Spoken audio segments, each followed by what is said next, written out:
Good morning, ladies and gentlemen. I'm Meadsy69 and welcome back to the channel. Today we're going to be looking at the Type 61. It's been a very long time since we have looked at the Type 61, maybe even over 2 years ago. But it has been buffed recently, I believe in update 6.1, and it got an accuracy buff and it got a reload buff. So it got almost around about a second off its reload, which has helped that dramatically. It's now just over 3,000 DPM, and in fact it is the highest DPM medium in tier 9, which I didn't think it was. I thought maybe the T54 or even other tanks would, but having a look at blitz stars, this was the highest DPM in tier 9. With the gun depression, the speed, the reload, it actually is a really nice tank. And if you go check out my video that I made probably a few years ago, I stated in that video that, you know what, I actually really like the tank. People don't give this tank enough credit, and mainly because of the armour. It has next to no armour, no armour whatsoever. I mean, you could be HE'd from mediums from the front, anywhere on your tank you can be HE'd. But for me, I like that. I prefer tanks that have no armour. I play better with tanks that have no armour, and that's probably why I love the Leopard 1 so much, because it's no armour. I like it because it makes you play differently. It makes you, I mean, you can't roll up like you do in a T54, even in a tier 8 battle, knowing that you're probably going to get some bounces, because the T54 is troll as F. It's very, very troll, very good armor for a medium tank. You can't do that in this tank. I mean, like here, the T54 could easily rush that T69, and the T69 will probably not be able to pen it. Whereas he's going to pen you all day long. Lower tier, higher tier, it doesn't matter if you are lower tier or higher tier, you're going to get penetrated. So, but for me, I like that because it makes you think differently, it makes you play differently, and that is why I'll probably do just as well in this than I do in the T54.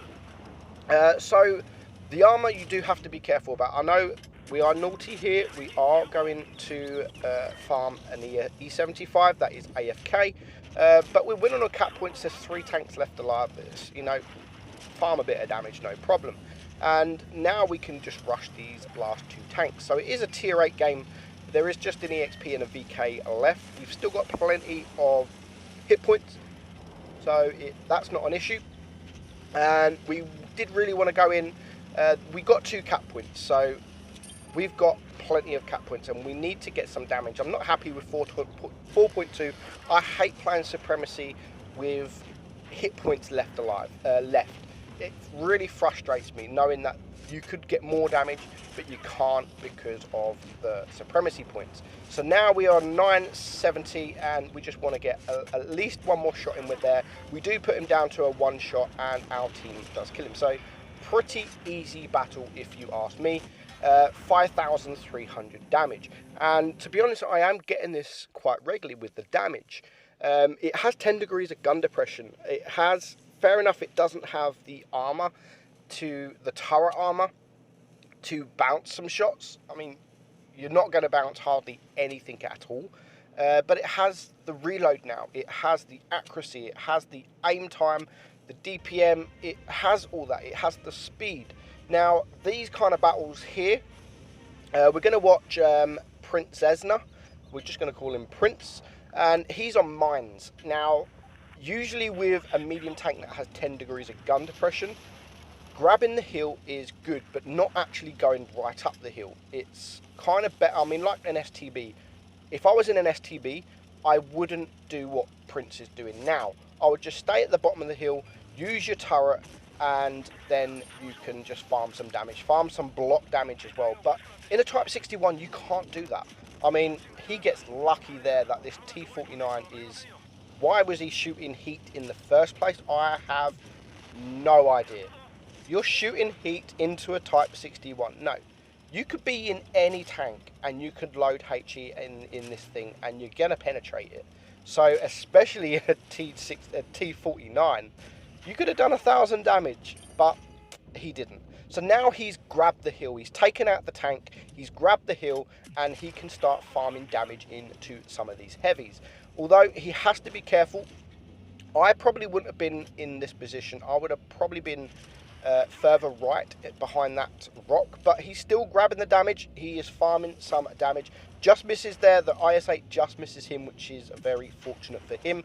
And this is what I mean. So if you go forward, I'd grab that rock to the right of you, because now to poke forward he is exposed, and now he gets into the position where I think he should have been in anyway. So there is 3 tanks all around this area. None of them want to know him because there's tanks on the hill, which is a perfect situation for Prince here. So he's now farmed himself 2,800 damage. He hasn't lost hardly any hit points. Gets a clutch bounce there. I mean, to get a bounce, you got to be lucky. To get 870 bounce, that's just RNG. That is just so lucky. So he's bounced 870 damage. He's now on. Are you serious? Another 310. This is not going to happen every day, as you can see there. This is not going to happen every day. Not every day you are going to bounce 1,100 damage. But he's now going to start bleeding. That was a bad move to try and get that shot in the T28, because now he's lost nearly all of his hit points. Just because he wasn't focusing on the map, he was just focusing on the one tank, and he completely forgot about the tanks that are around. And now he is a one-shot. He needs to get away from that IS-3, who does want to know him. Unfortunately, there is nothing. I mean, now he gets a lovely 500 HE roll into the waffle, which pushes him up to 4,700 damage. But because of that mistake he made, he now has to play it very, very safe. He has the IS-3 around the corner. He fortunately misses that, but the Jagdtiger does clear him. Now there is just 3 tanks left alive. There's 2 TDs and 1 heavy. Obviously the 2 TDs are here. I would definitely start going to the right side, take out the waffle. I'm not sure currently where the heavy is, but he needs to go around this corner. He's still spotted because he's still quite close to these TDs. So taking out the waffle, there's the IS-8. So now we know at least where all 3 tanks are. So the IS-8 has gone down. He now needs to take out this waffle. The waffle is the biggest target. And now, if he really wanted to, is he going to do it? He needs to drop down, and he can actually he can see him looking. Yep, he's going to seize that opportunity, and he is going to use it to get behind the Jagdtiger. Doesn't want to ram because you can die. He loses 83 hit points there just from a little love tap.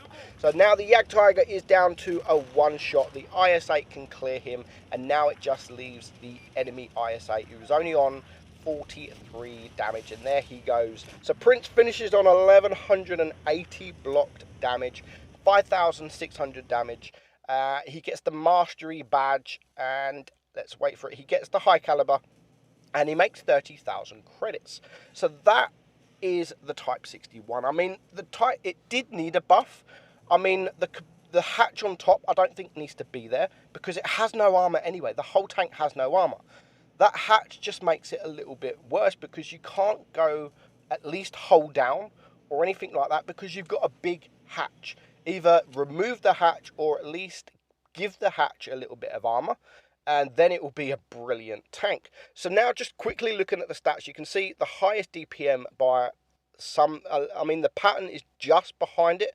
So 3,048 DPM. It has very good penetration. I mean, one of the best. It has 350 alpha instead of the 310. It has 691 reload.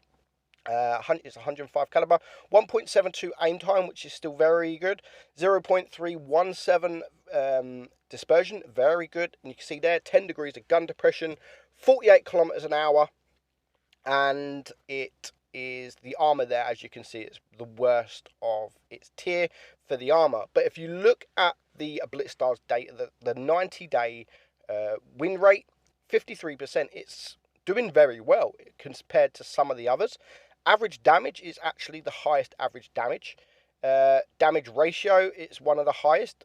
Also, average kills is one of the highest, the kill death is one of the highest, and the average spot is one of the highest, and the survival rate is one of the highest. But the players, there is just no one playing this tank. 1,500 players playing the tank. So I do recommend you guys go and get the tank after it's been buffed. It is a nice tank, and it's a very enjoyable tank when it goes your way. So I hope you enjoyed the video, guys. I'm Meadsy69. Get playing the Type 61, and I'll see you soon. Bye bye.